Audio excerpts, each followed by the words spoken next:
Look, I look at it this way. We are all citizens of the world.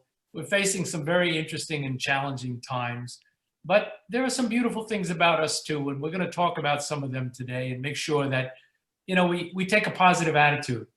And this is an unprecedented time. We've never faced anything quite like this. I'm much older than all of you, I'm sure. And I think back on my life, I've never remember being kind of isolated like this and whatever. But I have found some really positive things. It's a time that we can think and we can plan and we can create in a way that usually we don't have that time. We're usually very, very busy with our businesses. So Tara, I wonder if you could put up on the screen the slides, if that's possible. Yes, I'm just putting the slides in, and if you can speak a little louder, Cliff. Okay, and I'm putting your slides in. There's a little echo with your speaking, but I'm just putting the slides in. Okay, let me turn off my phone to make sure that's not causing the echo. Yes, if you turn off your phone would be great. Is that better? Can you hear me now? Even louder would be great. But all right, I'm really on top of it. Yes, everyone can hear you, they're saying. Please, okay, the slides are here. The floor is yours, Cliff. Okay, so what I just said was welcome to all of you. And I think it's a very, very exciting time for us to share. And what's most important to me today is that I learn from you. And by that, I mean, obviously, I don't know a lot about your culture other than, superficially. So you have to give me guidance. Later on, we'll be talking together. There may be some things that I say that don't fit exactly in your culture. So hopefully we can clarify whatever they are. But most importantly, I want to step back and take some time with you to kind of look at how we develop right attitudes, how we develop the right strategies to make some good things happen. So can you go to the next slide, Tara? Yes, of course. I'll just say slide whenever I want you to change, okay? So I'd like to start by just sharing two short stories that have always been an impact in me in my life in terms of attitude, about who we are and what we mean. And the first is about a special machine, an incredibly unique machine. And I want you to contemplate what I say now and think about this. Imagine a machine that was made up of many little particles, and each particle in its size generated more energy than the sun.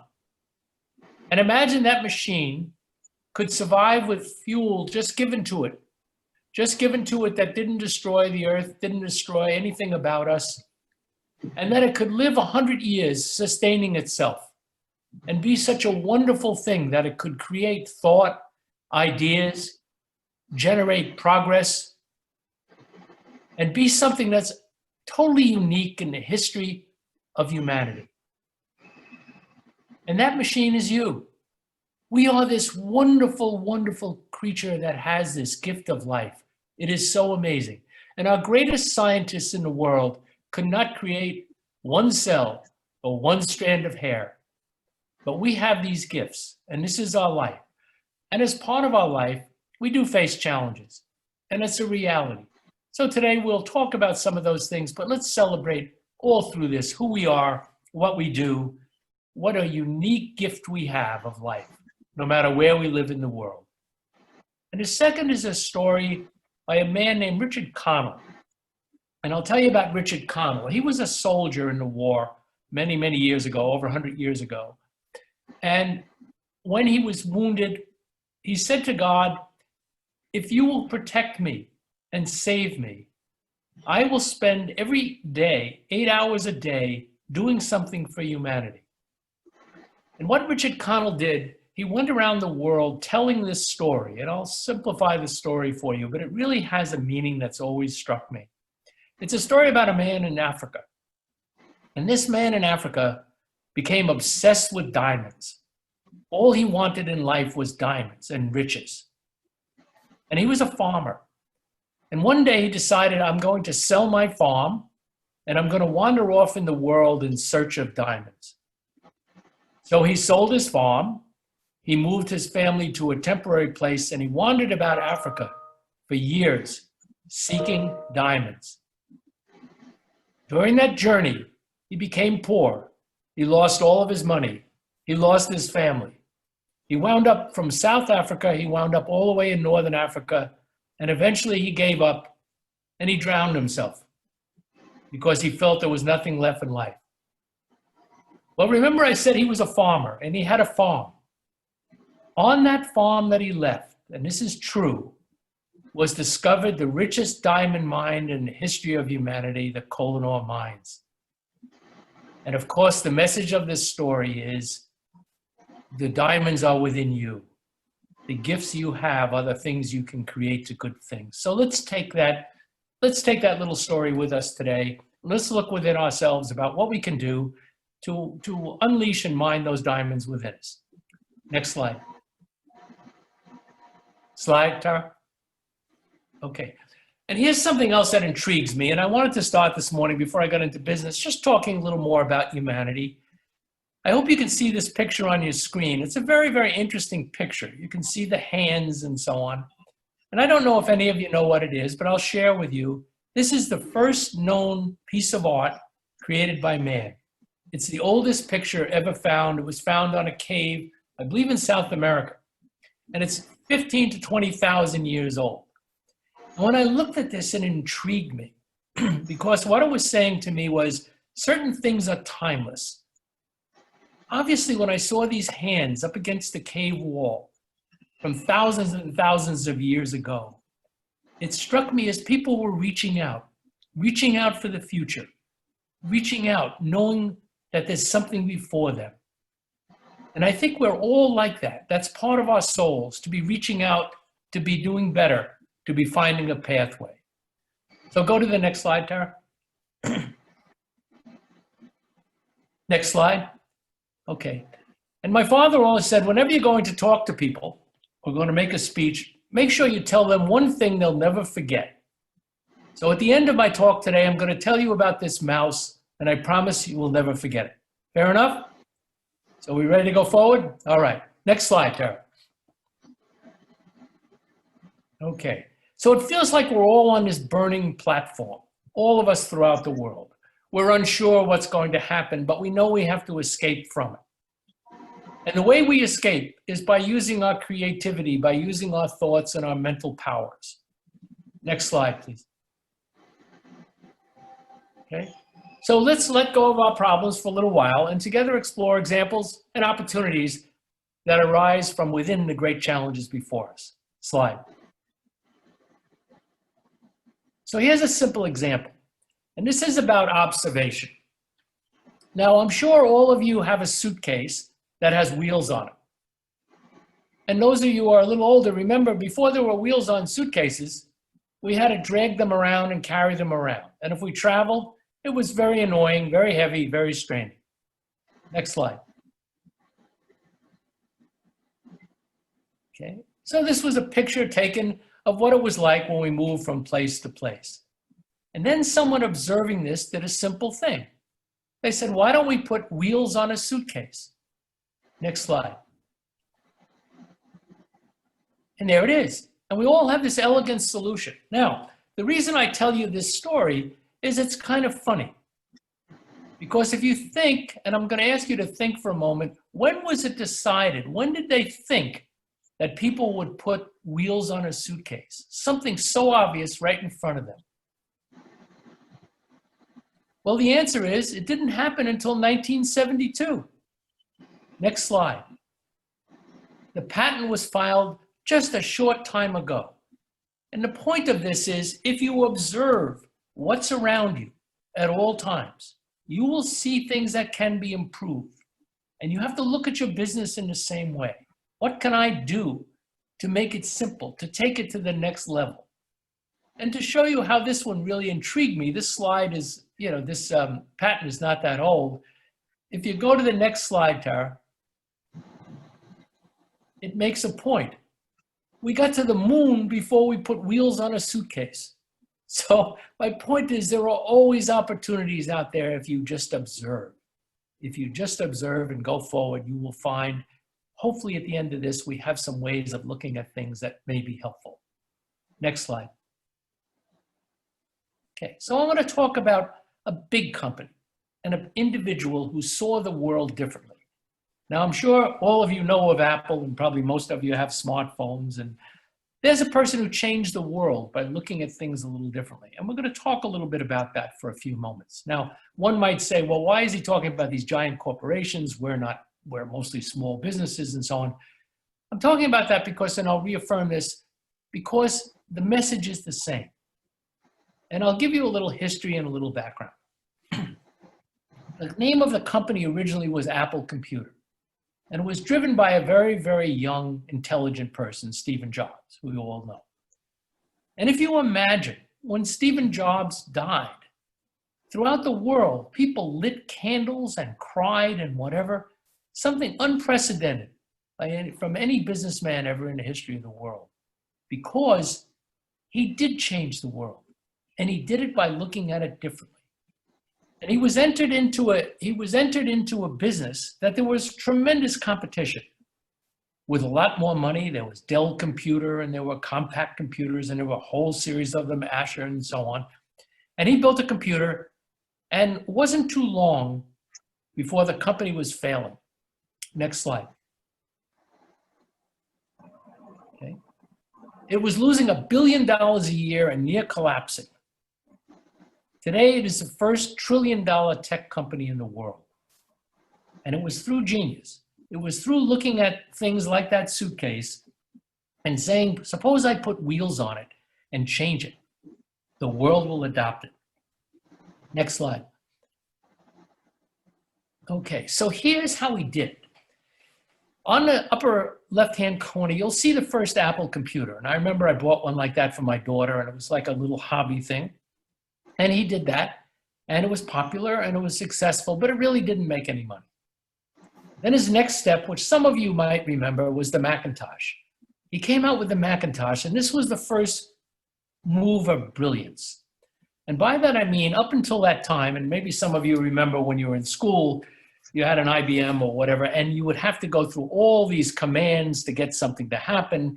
And if you wanted to print something, you'd have to hit a function key, and then this and that, and then you'd have to type in your phone number or whatever to make it work. But he recognized that if he could only provide a product that was simple for people to use, that the world would adopt it. So the Macintosh was the first point-and-click computer. The next step he took, he said, all right, well, people want to carry computers around. So, of course, we had the laptop. So that's when it was Apple Computer. But here's where the moment of genius came. He stepped back and said, in this business, I'm competing in a conventional way. There will always be big companies that can build computers cheaper and faster, and Dell was taking a lot of market share as some of the others. So he thought to himself, how do I do this differently? Let me take stock of my assets. What are we good at? And he realized he was good at designing things. He realized he was good at understanding customer interaction with things. And he said, why should we limit ourselves to be a computer company? Why don't we just drop the computer and take our assets and do many things? So on the left, you'll see the little, the first music device. Some of you probably had that. I found mine in the drawer the other day. He said, well, I know how to design things. We know what digital things are. We know that music can be digital. So that was the first step outside of the computer business, which no one else in the industry did. Then he had another brilliant idea. He said, wait a minute. If I can play music, why can't I distribute music? So all of a sudden, Apple Music was born. And the story is very interesting because up until then, we all bought CDs. And we would pay a lot of money for a CD. And if you're like me, you would pay a lot of money for it because you liked one song. And then you played that one song 10 times and got tired of it. And the CD went away and you had spent a considerable amount of money. He said to himself, why can't people get one song at a time? Why can't I create a business? It was a major, major disruption and changed the entire music industry. And I assume most of you now download songs. Well, there was no such thing, but Dell Computer wasn't doing that. His competitors weren't doing that because he was looking at his world differently. Then he went a step further and he said, I think I could change the world in the way we connect. He said, why can't we build a phone? why we understand digital technology. We get up in the morning, we have that knowledge. We can do that. So he entered the phone business, linking all the things above together, because it's not really a phone, it's a computer. And if you look around that map, you'll see that he linked the computer with music, with getting music, and being able to talk as well. Brilliant move. Then he looked at the business and said, you know, people really love our brand. They really like what we do. Why don't we open stores? And his board of directors thought he was crazy. They thought that was an insane idea. They said, we're in the technology business. We're not in the retail business. But he said, no, wait a minute. We're going to try it. And I'll give you a bit of numbers, which I find fascinating. It is the most successful retail chain ever developed. And if you go into a mall in the US, in any mall, the average mall generates, and I'll say it in dollars, I'm not sure in your currency what it is, but in dollars, it generates about $300 per square meter per year, $350. An Apple store today generates over $5,000 per square meter. And I don't know if you have them in Pakistan, but I love to go to the Apple store. The people love their products. They're so excited. They just share this enthusiasm. So from this point on, and my whole point here is if you step back and look at your business, you'll find you have assets and resources to change, to modify. And especially during this time, you have this opportunity. Let's go to the next slide. Okay, the principles are the same. That company faced a major challenge. It was near bankruptcy, but he took that attitude and you know what it became. Next slide. Okay, I'm going to give you another example. And I know you don't think you had Blockbuster in Pakistan, but they had over 8,000 stores renting videos. And I know you had video chains, and I know that Tara told me the name of it, but I'm sorry, I've forgotten it. But Blockbuster was a very powerful company. Everybody rented movies from it. And then they had 8,000 stores in most parts of the world. And then there's a second one called Borders. Borders was the largest bookseller. They had huge stores where you went in and bought books. Both of those companies were prospering, but they didn't see change coming. And I know you have Netflix there, and I know you have Amazon. And we're going to show you a little bit about how quickly disruption can take place, so you know how important it is to be agile. Next slide.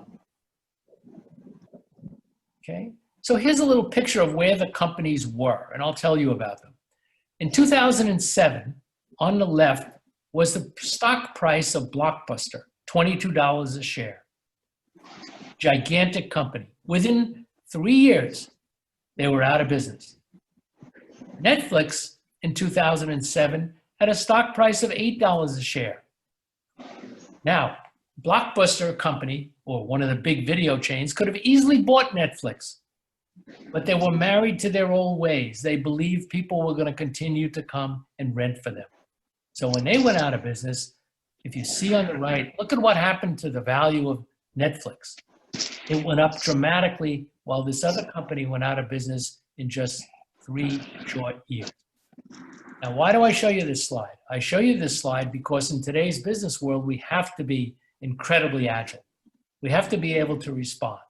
Next slide. Okay, now, go back.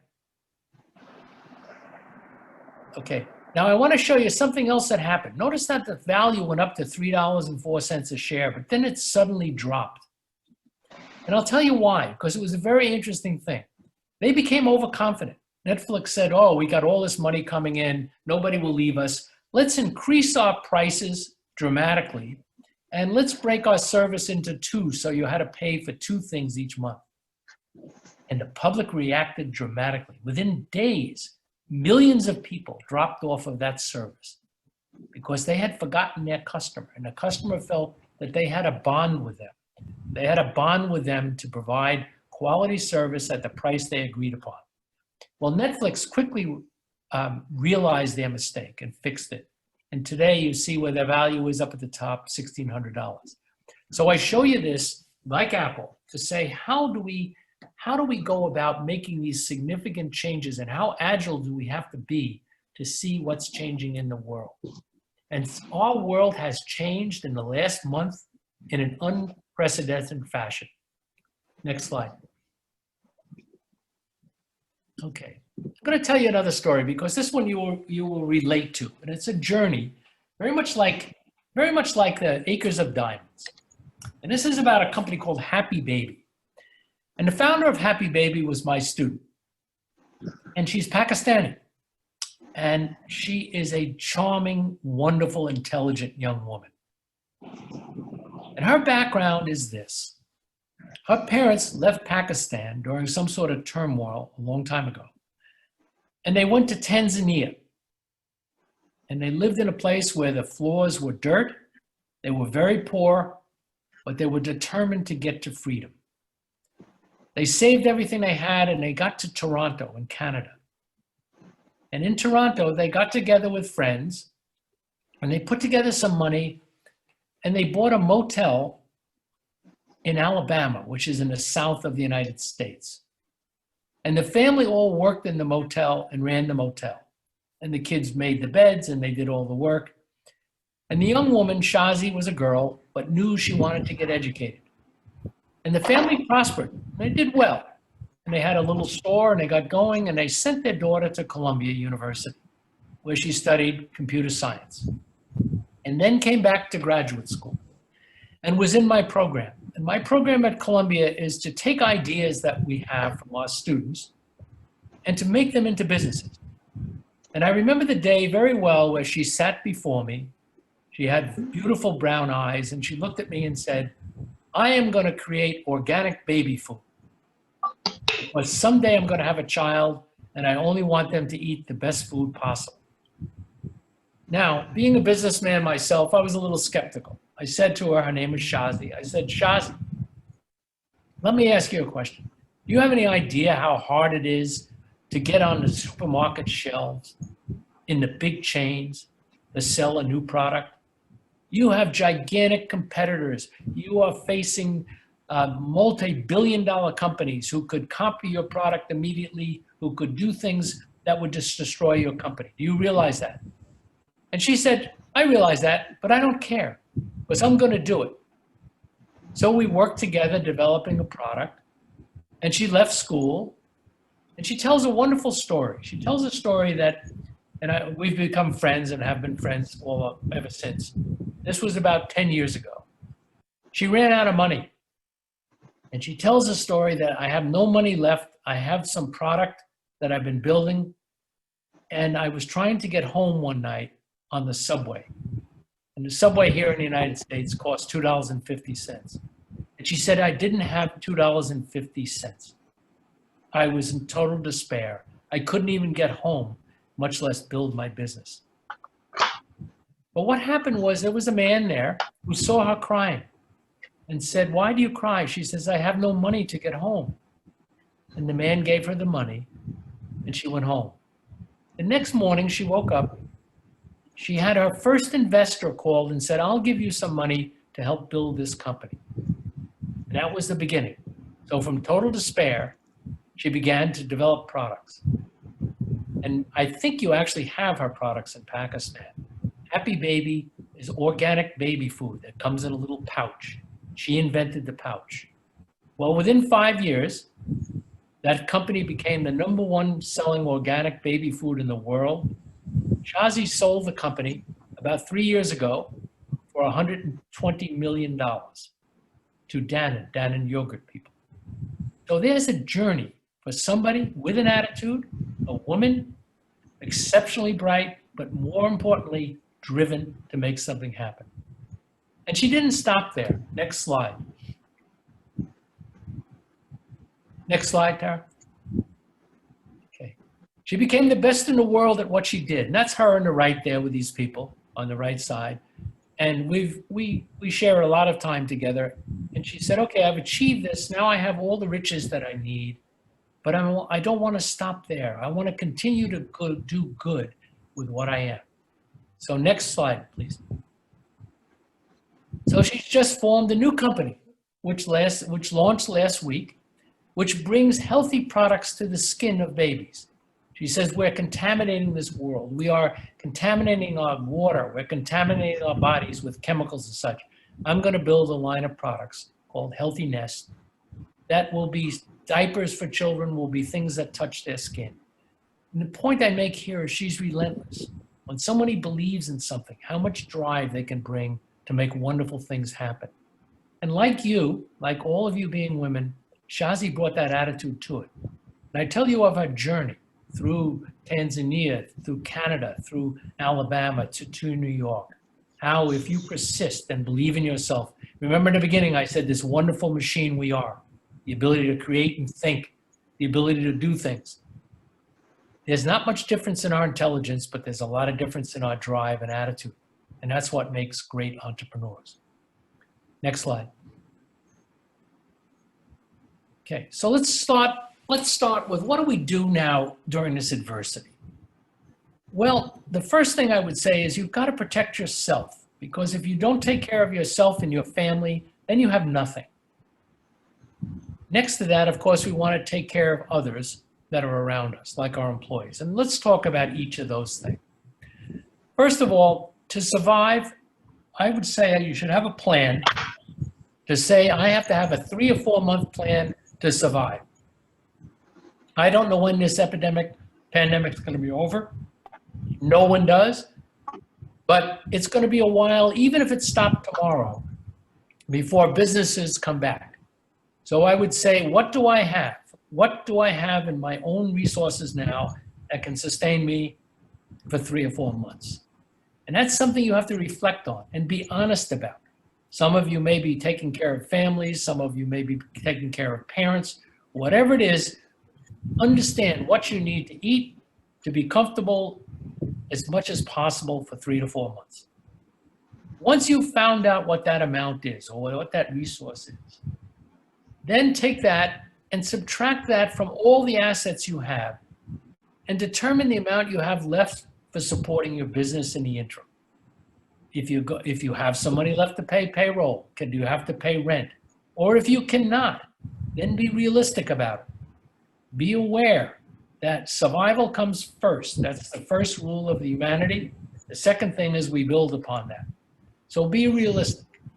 Then develop a financial plan for the next 90 days based on the amount of interim business, money you need to survive during that period. Meaning, to keep my business alive, what do I need? How much money? What other sales will I have to generate to sustain it?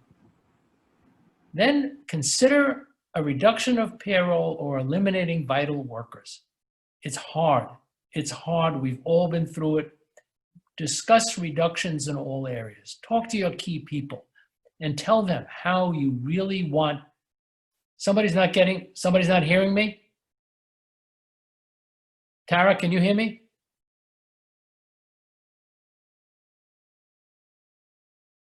Yes, we can hear you. All right, Yeah, somebody just Yes. chatted saying they couldn't hear me yet. Okay, all right, well, if anybody has a problem, I don't know. All right, so go to the next slide.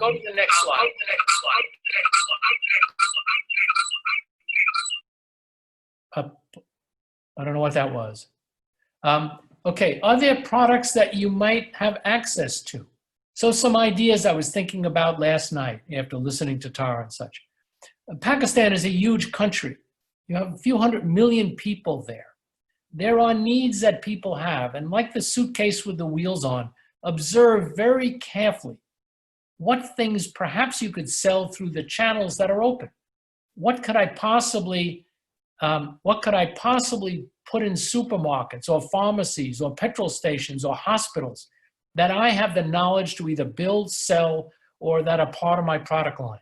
Think very carefully. These are the things that are open today. You know that there's commerce going on, but it's isolated to those areas. So think about, like Stephen Jobs did, what else can I do with what I have? Secondly, are there opportunities for you to do more business with each other? You are a community of women.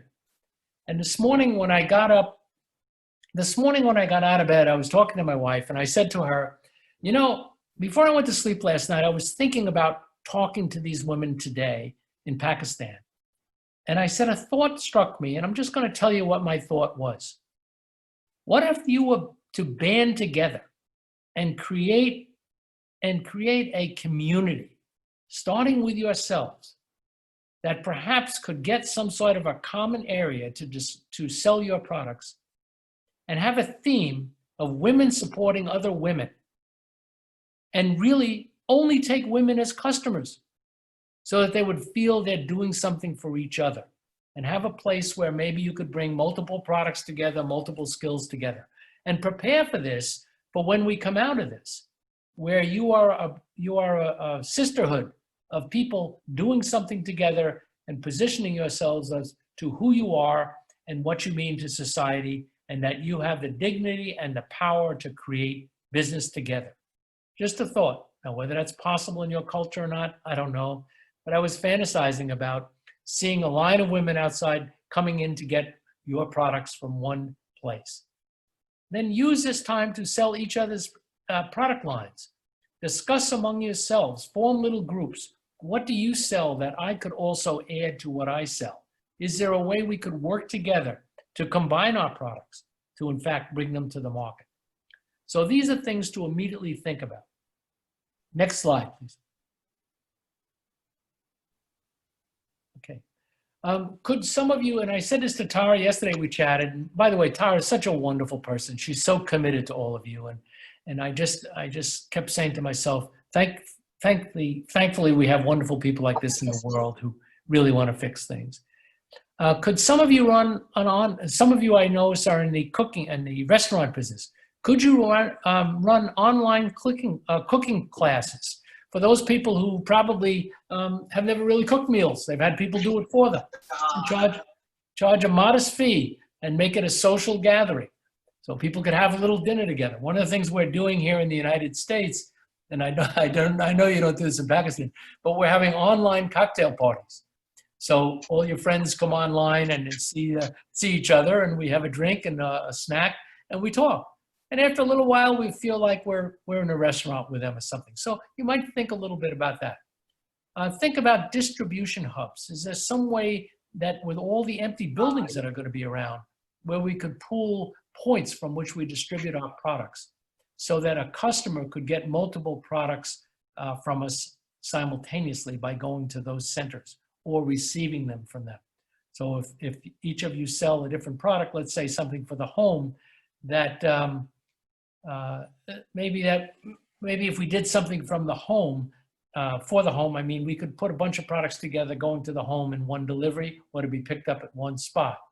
So what we're doing here, and you're probably doing it there as well, is you can place your order for the supermarket and you go and you just pick it up outside. So that's working. And then I would say, why don't you think about getting to know each other really well and form little work groups to share ideas. You know, it's a great way. People get together, good ideas come out of it. Next slide. Okay, so steps we got to take. Step back and assess the skills and resources you have. Do that today. Step back and say, let me think, what am I good at? What are my people good at? What things beside what I did historically could I do differently that take advantage of this? I would say perhaps get your employees together and brainstorm ideas. People, there's a little, if you look at the slide, groupthink will always outperform the lone genius every time. People come up with ideas, build on them. Don't take the past as your guide. Take things that people say and build upon them. And you'll find that things come out of it that will surprise you. And also, it makes people feel part of a solution. And when someone feels they're part of a solution, they'll be absolutely passionate about it and get on it. Okay, let's go to the next slide. Okay, consider alliances among this group and how you can work together to generate business in the interim. There may be some services that you could provide that have nothing to do with your business that might generate some revenue. You know, I don't know what they are, but think about them. There might be some things that you could do by matching your skills together and saying, here's something we could do right away to help out with this problem and also build our image. Once you have a plan, have the courage to move on it quickly. Don't ponder. This is a time to move quickly. And we have a saying in America, fail forward fast.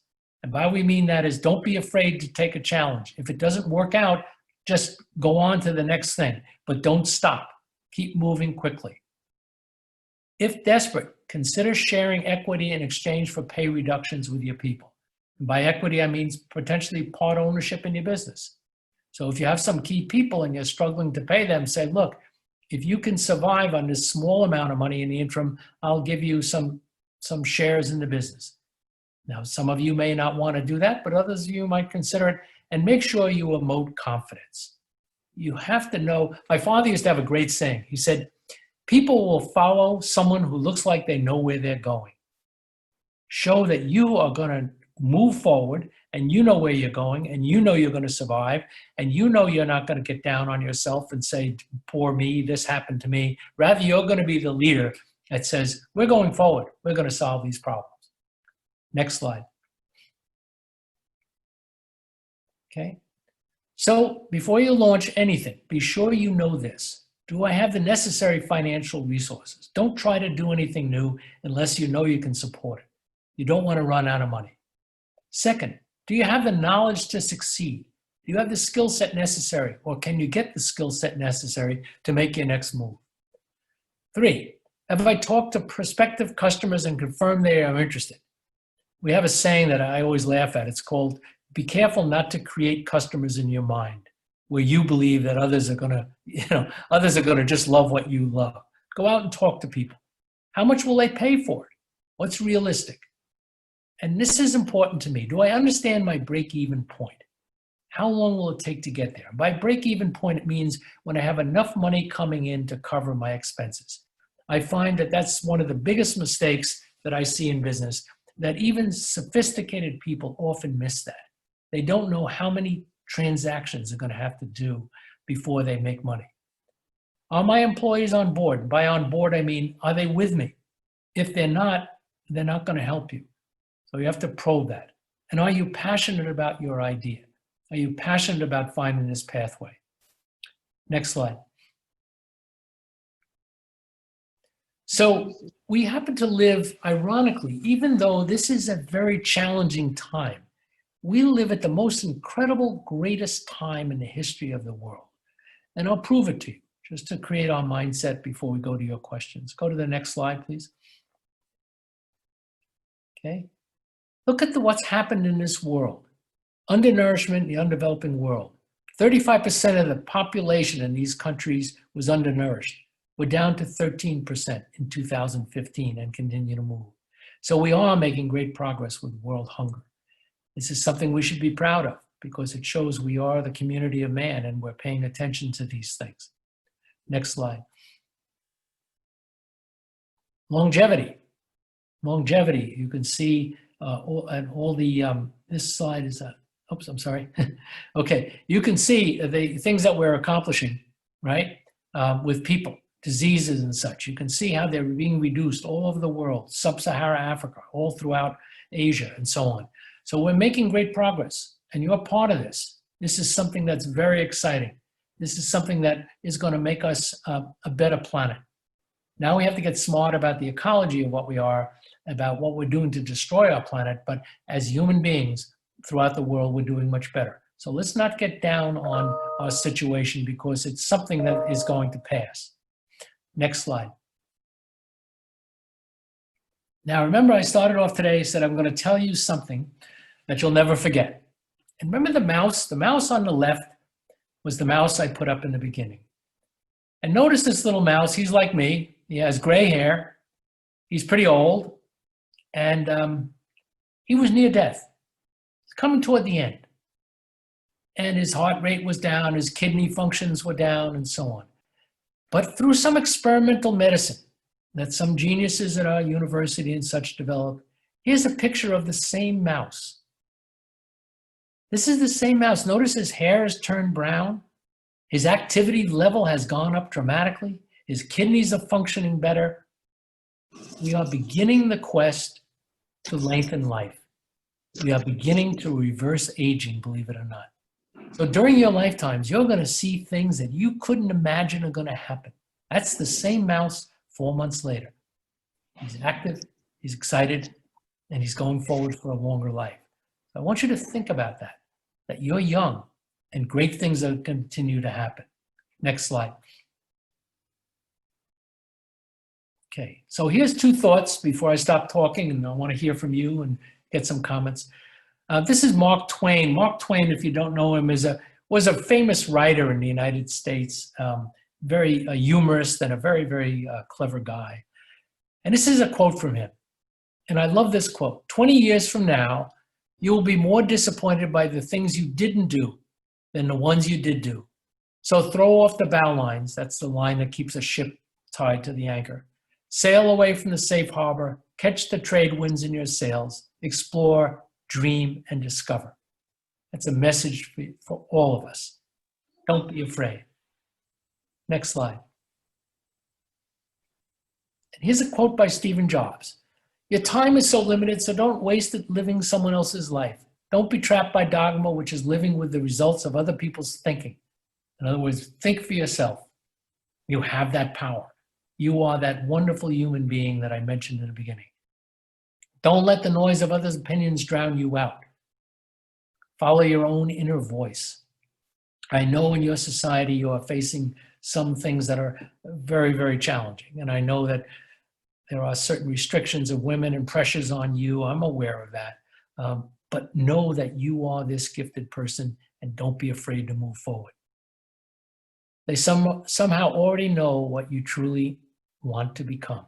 You know it, it's inside of you. You wouldn't be here this morning. There are 57 of you I see on this line right now, and you wouldn't be here if you didn't believe in yourself and want to do things. Next slide.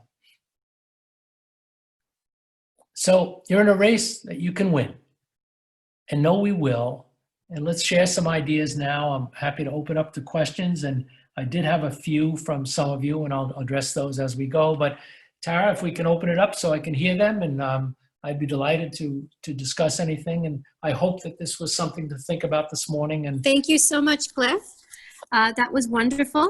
What we thought we'd do is first we'll just unmute it so everyone can give you a round of applause, as some people might leave early. And then we'll do the preset questions. And once we finish that, we'll open it up. Does that sound fair? that's fine, thank you. Great. So what we're going to do is we're just going to unmute it so everyone can have the opportunity to Thank you, Cliff. It was lovely. appreciate this amazing talk that we've had today. Thank you so much. Thank you so much. Thank you so much. It was wonderful. Very nice. Thank you guys. So now we're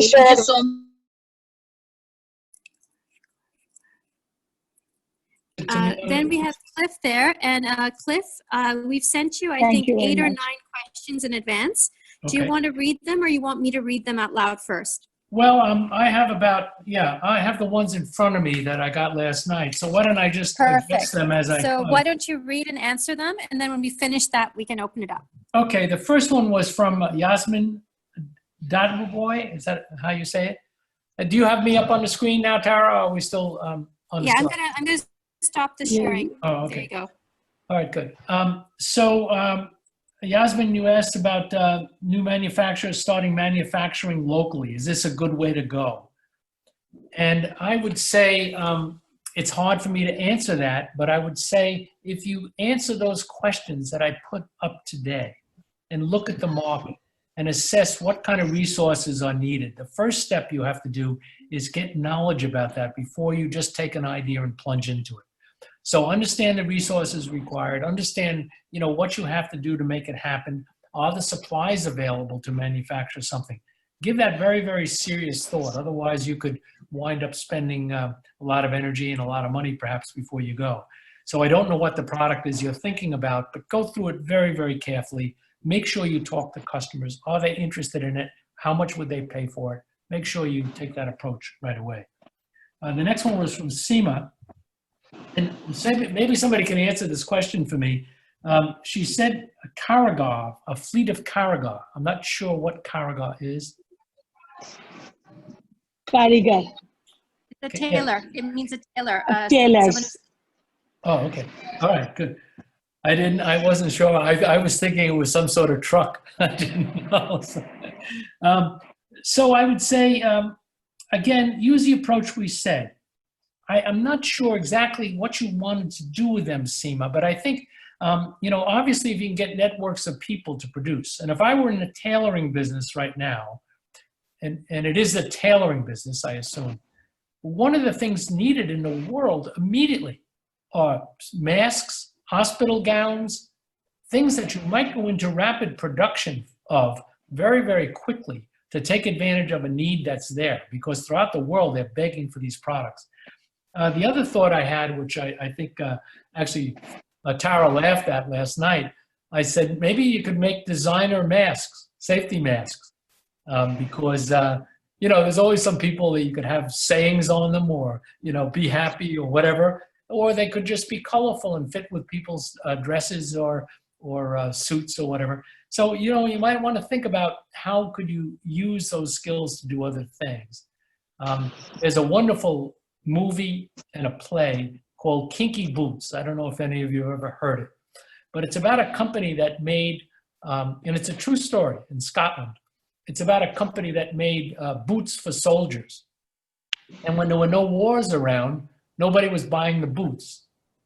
So they decided to make what they called kinky boots, was really, really high style, fun boots for people. And it became a great company. They took the same skills they had, they could make things out of leather and such, and they made products from it and did very, very well. Let's see, Shahir Bano, you asked about NGOs. And I think that you said you were in Belgium. I think that was the one that said that. Here again, you got to review your skills and see what you can do to bring under this umbrella as soon as possible. You obviously being involved with NGOs and such, you have a passion for helping humanity. Step back, look at the things that are going on and say, what can I do to help and how can I get support? And build your plan around that. Build it around that simple goal, set that goal. I found your thing a little bit, to be honest with you, I found it a little bit like you're reaching for something and you just haven't figured it out. And you just got to step back and talk to people about it and get their ideas. And then you'll see with Shakila Rizvi, I guess you say it.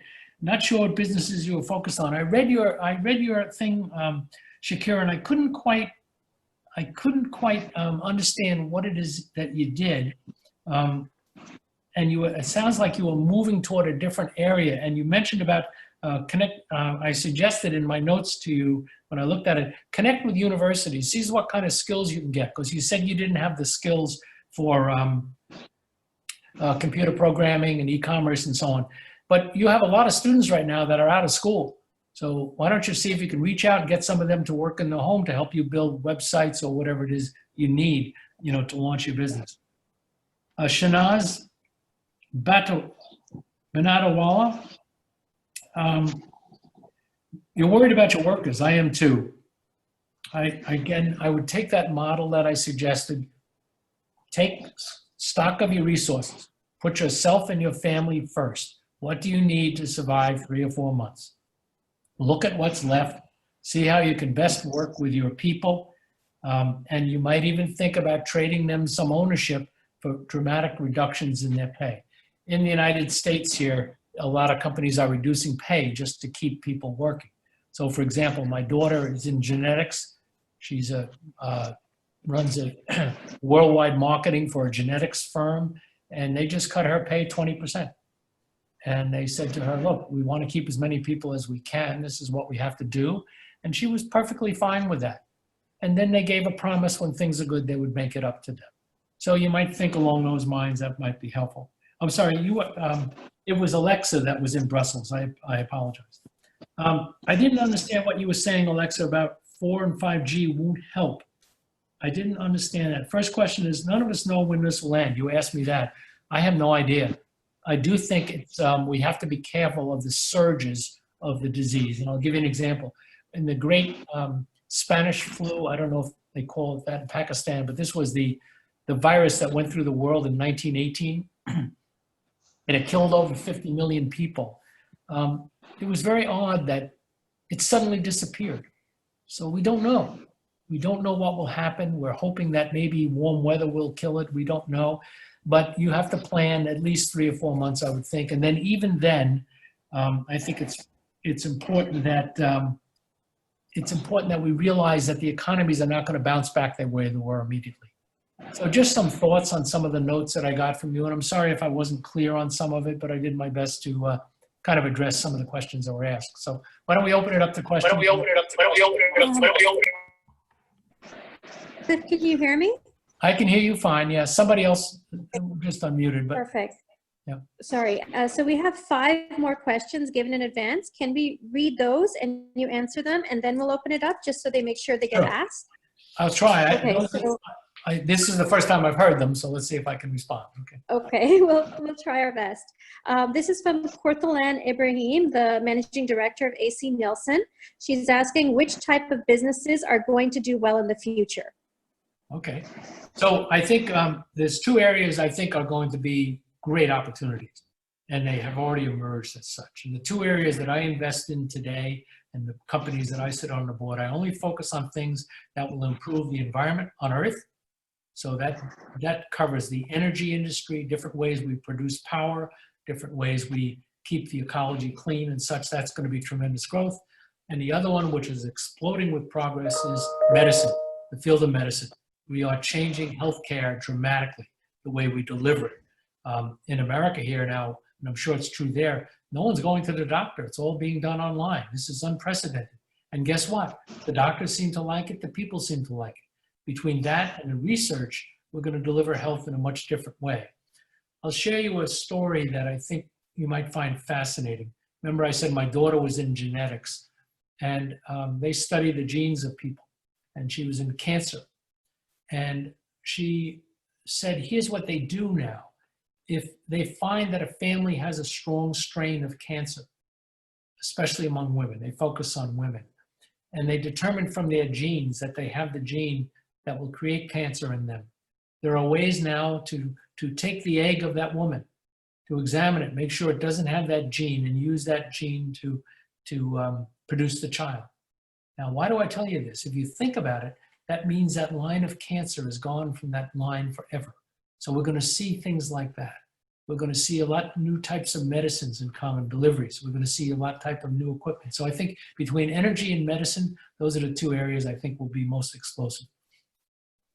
Okay, thank you, Cliff. That was also the same question that Manoza Imran, excuse me, from Melbourne has asked. We also then have Khadija Osman from Lahore. As a small business, how can we use this time to improve our relationship with our customers and encourage sales as well? Okay, so that's a great question.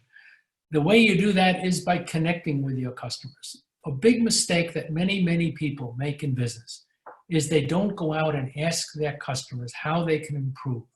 Not trying to sell them when they see them or talk to them, but rather saying, tell me what else I can do for you. Tell me what other services I might be able to provide. What problems do you have in your business that there might be a potential for me to solve? If you do that with all of your customers, I guarantee you, you will get from them great advice on how to steer your business and where to go. So I would start, this is a perfect time to do that. Call them on the phone. They're working from their homes like you are. Talk to them. The other thing I would say is, I learned something a long time ago. When I was a very young man, somebody said to me, learn to write thank you letters to your customers. And there were no emails in those days, but still it's true. Sit down every day and learn how to say thank you to a customer personally, specifically about them. Not sending out some email saying thanks for being my customer, but rather something specific to them. And I still do it by longhand. I actually write notes every once in a while just to say to somebody, thank you so much, whatever. You'd be amazed at how infrequently customers get that type of thank you from a vendor. And it really helps build a business. and they never forget that you took the time.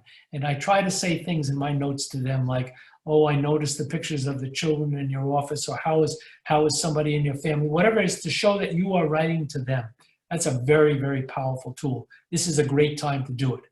If I were in your shoes, I think I might sit down and just handwrite if you can. Is the Postal Service still working there?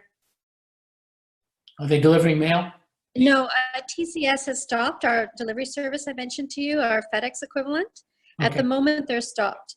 But Okay, so then do it by writing individual emails where you talk to the person and ask them advice and let them know we're all in this together. This is bigger than, just, hey, this is my business. This is bigger than that. We are people, and if you band together, especially being women, there's something special about women. They have a way of empathizing with others. Communicate with them.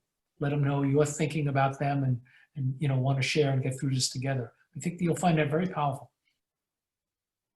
okay, so Sadia Wahid, who's a salon owner, has the similar question to what Shakila Rizvi asked you, was that they do facials and have direct contact with clients. What kind of alternative ways can they look at this time? And they're both on this call. Okay, so Everyone's on the call. yeah, I don't know, but you have a skill, you have a knowledge.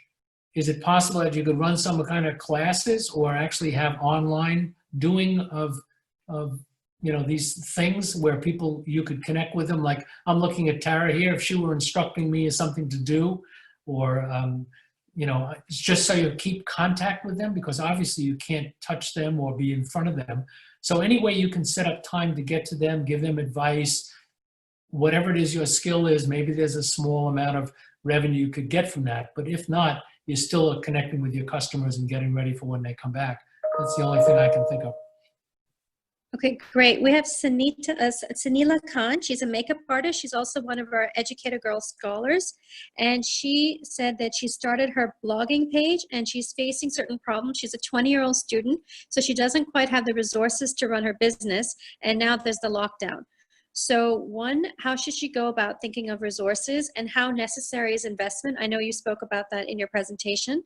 And the third and final question she had is she wants to make an identity of her own. She's a hard worker. How can she distinguish herself? Okay, so it sounds to me like the first thing that she's facing here is survival, right? Because she can't carry on with what she does. So she has to take stock of what she can do. And that's the first thing. What financial needs does she have? What kind of money does she need to eat? Get that mapped out before you plunge into anything new. And the second thing is step back. You're a young person. You said you're a student, apparently. Is that correct? She's a student. Think about taking this time to really plan. This is going to be over within a matter of time. We don't know how long, but it's probably months. And then people are going to have pent up demand. They're going to need services like yours in the near future. So get ready for it. Spend your time getting ready for it, where you're not spending a lot of money on it, but really creating a real plan to move forward. That would be probably the best advice. Also, you are in a student environment.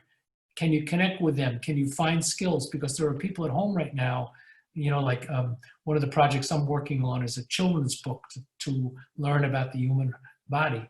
And we're finding all kinds of freelancers want to be writers for us and such, because they can work out of their home. So think about things people can do that support what you're doing. That's the best advice I can give there. Okay, great. Someone just mentioned to me that Leopard's Courier is working. It's an alternative courier service. So although we don't have the post office or TCS, we do have Leopards right now. Then we have Nadia Khan. She's also here. She'd like to ask that she's in the food business and does art classes. If she starts giving online classes, how should she go about advertising it? Should she make posters, or what should she do?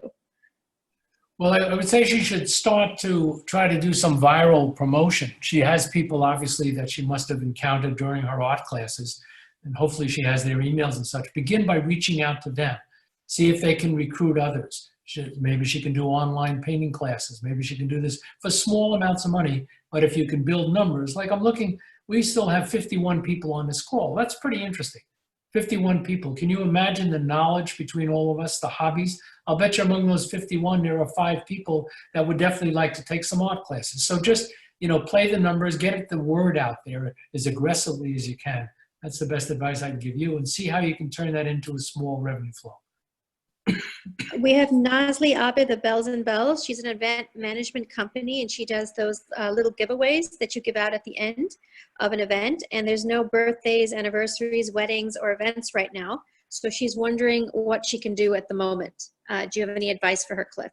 Well, I don't know whether she makes the things or not, but right now. She has a staff, a team of people, and she makes all these items. Okay, so think of things right away that will bring some happiness and hope to people that you could distribute. So forget about, the conventions and such, because that isn't going to happen. However, there are people who would be looking for things to lift their spirits and such, cute little items and such that you might be able to sell. And now there's some sort of a courier that could get them out there. And there's always people that have disposable income that just, will spend some money to feel good. So I think I'd look at that rather than my conventional giveaway keychains, but rather I'd probably get some unique sayings that are uplifting, put them into products, maybe some humor things and whatever, and then try to market them online or through friends that you have. Okay, Asma Nabil has advice for Nazli, which is wonderful. They're both on this call, and Asma is saying that Kareem, which is just been bought by Uber and is huge in Pakistan and many parts of the world, is restarted delivery services. So if Nazli wants to design something for our month of fasting, Ramadan or Eid, things can be delivered. So that's an idea for her there. And then we have. Before you go on, let me say something, okay? You see what's happening here right now? In the last 60 seconds, 2 people have shared ideas with others. This is the way to get ideas. It's just happening here. You get to know each other, get together, do this on your own. You can set up a call, talk to people, say what ideas you have. Before you know it, you'll be getting solutions to problems that will be really exciting. Brilliant. So before we now open it up, I thought we'd just give the floor to Alexa for a second, because I think you didn't understand her question. So we'll have her just ask it herself, so that she's from Brussels. And so we have Emmanuel from Emanuela from Milan. We have some very, very interesting people joining us. So I want to thank all of you for joining from around the world. Manaza from Melbourne. Here's the Alexa, we're unmuting you. First, I apologize, Alexa, if I didn't understand your question. So you ask it any way you can, and I'll do my best, okay? No, where I suppose it was a bit of a confused question or remark about the state of the world in general, because first of all, for your information, 5G instead of 4G is the sort of acronym abbreviation for the big thing in Europe trying to come up and unrolling now from 2020 concerning the 5th generation of mobile telephones. Sure. And supposedly enabling all the interconnected objects. And I come out of that business, so I know a little bit about it. Okay. Yeah. Good. And so everybody's expecting big miracles, or certain businesses at least think that it's going to be enabling miracles and marvels because of the speed and the spread of communication. But on the other hand, because most of our businesses, at least mine, is both energy and mobility driven, because we're into interpersonal and directly relational activities. It seems somehow a little bit utopian or artificial maybe to stake too much on this purely technical aspect of things, but maybe it's not, and we should just adapt. And as you say, there are other channels and ways to explore building up our markets than actually word of mouth and getting to know, actually physically going out there to reach out to people. Because tell me what the product is that you sell. How would you define it? I didn't quite understand that. So I've been working for the past 20 years, essentially been working as a conference interpreter. So it's to do with languages from a technical skill point of view, and also voices, and being physically present there, because it's simultaneous interpretation usually during international meetings where you have to be sitting in the background and hidden behind a tainted glass or a microphone, but you still have to be physically there. I think you have a phenomenal opportunity here. And here's what it is. Yeah, I've done a lot of work with interpreters, and I've spoken in countries where I have them standing next to me and interpreting everything. Nobody's traveling. Through video conferences, you mean? No, at that time, I spent time in Siberia giving speeches. I mean, where I had no idea of the language. So that was done previously by you standing next to them or behind the room with a headset on interpreting. The world is on Zoom. Become an interpreter for business meetings live. There's a business right there to get the word out to companies saying, if you need a person on your Zoom calls to be an interpreter, this is the time. Totally different business. You could run it right out of your home. Say, schedule me. Like, let's suppose that we were speaking in a different language here. Right. And you could be up in the corner and I could be just listening to what you say, or actually you typing in what's being said. There's a way here for you to have a new business. Not right now, but yeah. Okay, well, whatever. Okay, well, you could use Google Voice, right? You could do that. My point is, you got an opportunity here that's right in front of you that you could run right out of where you're sitting. Well, for simultaneous interpretation, I've tried it a couple of times because it's beginning to break through in the interpretation agencies world, and it's still kind of dodgy and not super reliable because you have to have two streams of voice simultaneously, and rather than, of course, you could do consecutive interpretations, summarize. Yeah, you could also, and I'm not trying to invent your business, but you could also have some people just listening on phones, some coming through their computers. Yeah. So they could dial into a bridge where they could hear you in their language. There's a solution here, and there's a business here. And guess what? It's where the money is. Companies were spending millions on aircraft things, and this isn't going to change. We're going to meet like this more. So I hope that helps. Yeah, I suppose. Thank you. Okay, brilliant. What we're going to do is do a quick time check as we're opening the floor and having different people ask questions. As soon as you let me know you have a question, we'll unmute you. I want to add that Farheen Muzaffar has a great advice for the salon owners, that they can think about mobile salons, salon vans during this time, that if their places aren't open, if they can come to people or somehow think of that solution. We have Faria Imran has a question that we're just going to unmute her first.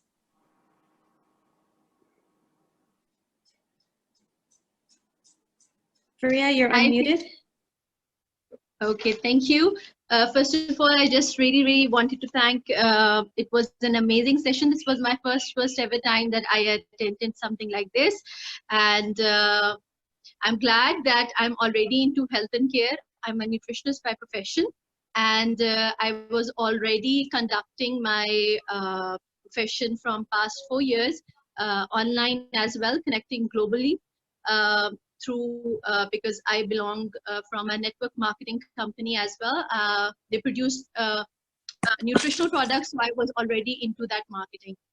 But I have a traditional business as well, which is a printing press, where we get the books printed, and we have 57 attendees. So you 57 people are going to know the idea, and I'm sure you all guys can guide me to it. I was really looking forward because as a nutritionist, and all these scenario came into from past few years, I was really feeling that with my personal contact to my clients, I could feel that we are very neglected to our health, and which is basically day by day. And the health routine starts since morning till night.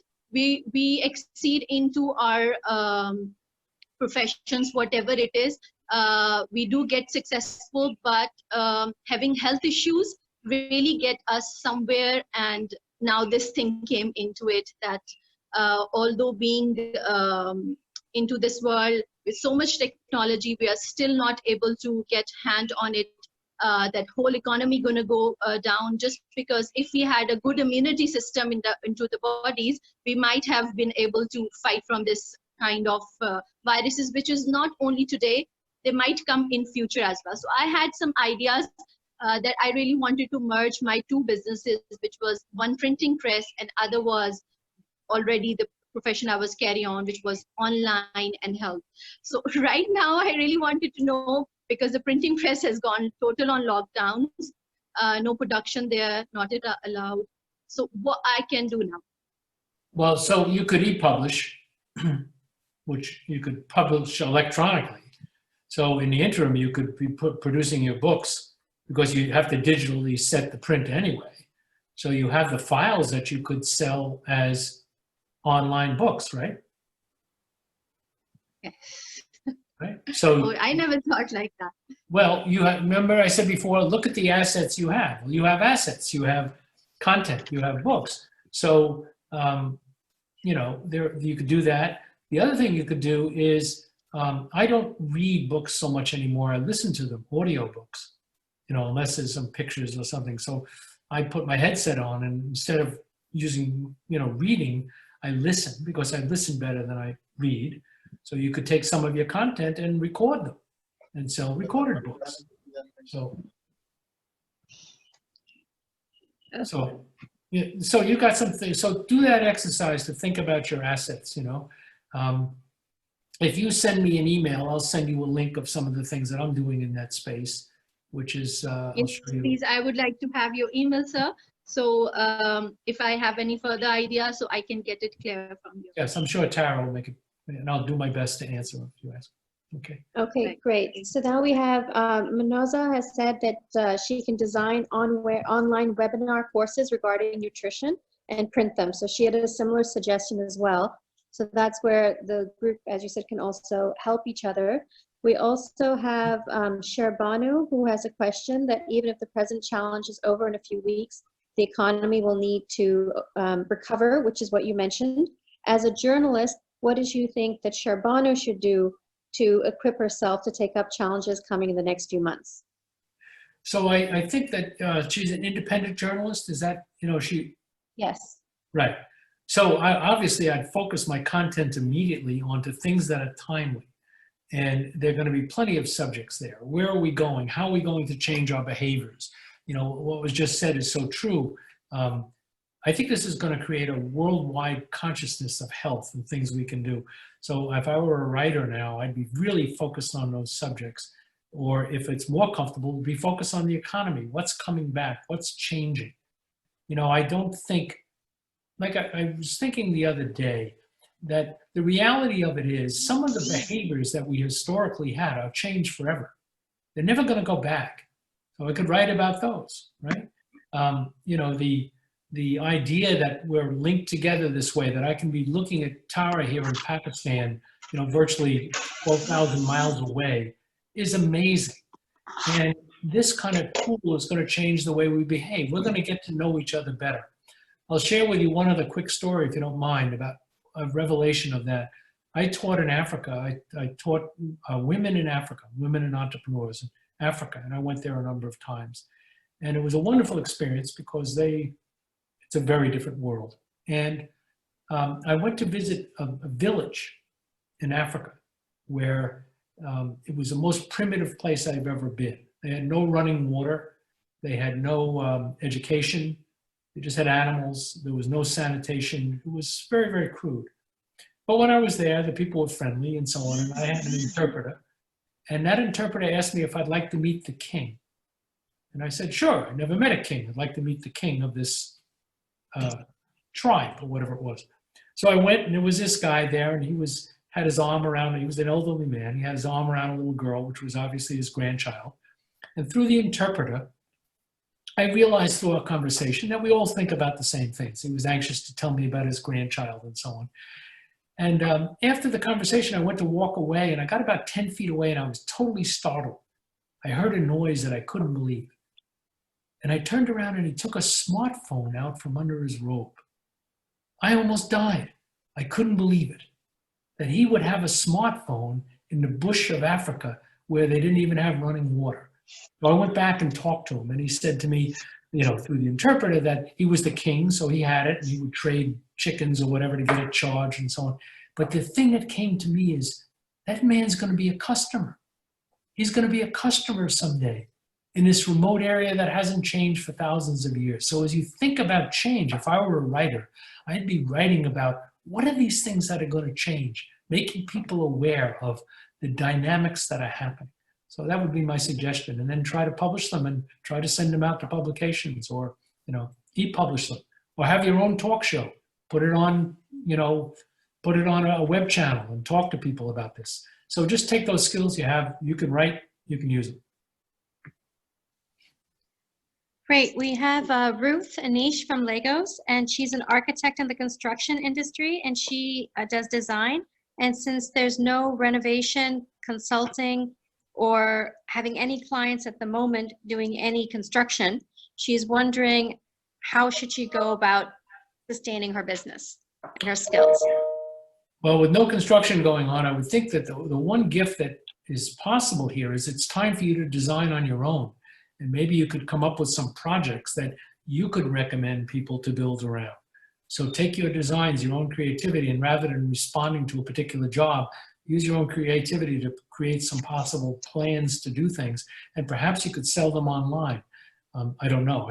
I've never done that. But there might be things you could do that you could take your skills and communicate, use your creativity to show conceptual designs. You might even think about how buildings will change and how we will use these environments in the future. So use your creativity and see if there's some value in that. And then you might be able to talk to some of these construction firms for when they come back, they'll be able to use some of those. So that's a thought. Okay, we have Aram Shaheen, who has offered as a digital marketer for free to help Ladies Fund Women anywhere to set up campaigns in Facebook and Google. We also have a question from Mariam Faisal Amin on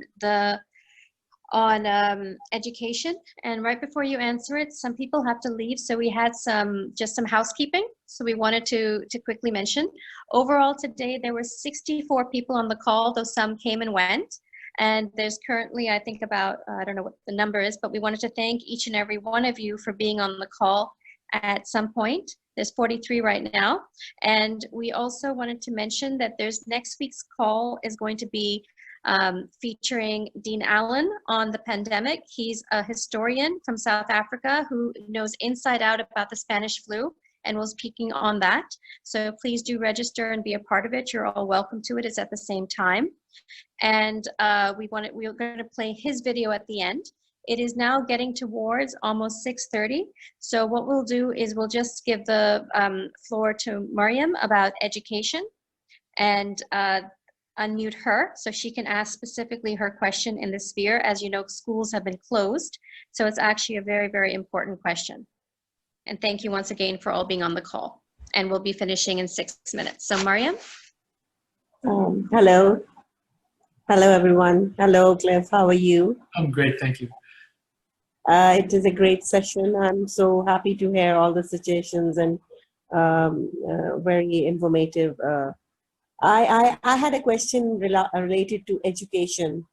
I wanted to know how will it help educational institution in this difficult time, because now, as we know, we don't know how long will this COVID-19 is going to be there, and how can we go about it? How can we communicate with parents and students, and how will all these educational institutions will be working? From now on, things will be different. How do we go about it? Well, obviously you're aware, as all of us are aware, at Columbia we've got like 9,000 classes going online. I think a lot of those will never come back to the classroom. I think because we can reach out to other countries very easily, get to a much larger audience. Now, I'm not saying school's going to go away where we get together, but certainly we can educate people where they don't have access. So I would think a great deal about how can I reach into certain groups with content and interesting topics that are meaningful to them at this time, and try to build an audience of that. If you have the content and education, you just got to modify it so we can do this type of thing. So there are skills involved with teaching online. I certainly haven't mastered them yet, but we will. And I think we have an opportunity, people like yourself thinking about education, to educate the world almost simultaneously, where many, many people can come on to learn something. And I think that's a special opportunity that we can really develop the tools to do that. Also, one of the things that I'm involved in is augmented reality. I don't know if you know that, but bringing characters to life in books. We're making it, you can aim your phone at a book and the character pops up and talks to you and teaches you. We're going to be doing a lot of that type of thing. So there's a lot of new technologies that are available that are not expensive. So you have the tools. Thank you for Wonderful. that. Thank you. Actually, Say that again, I lost you. actually, my question was, in America and States, the technology is different. Over here, reaching the mass, actually, 20 to 30% we are here, we are online and we can connect.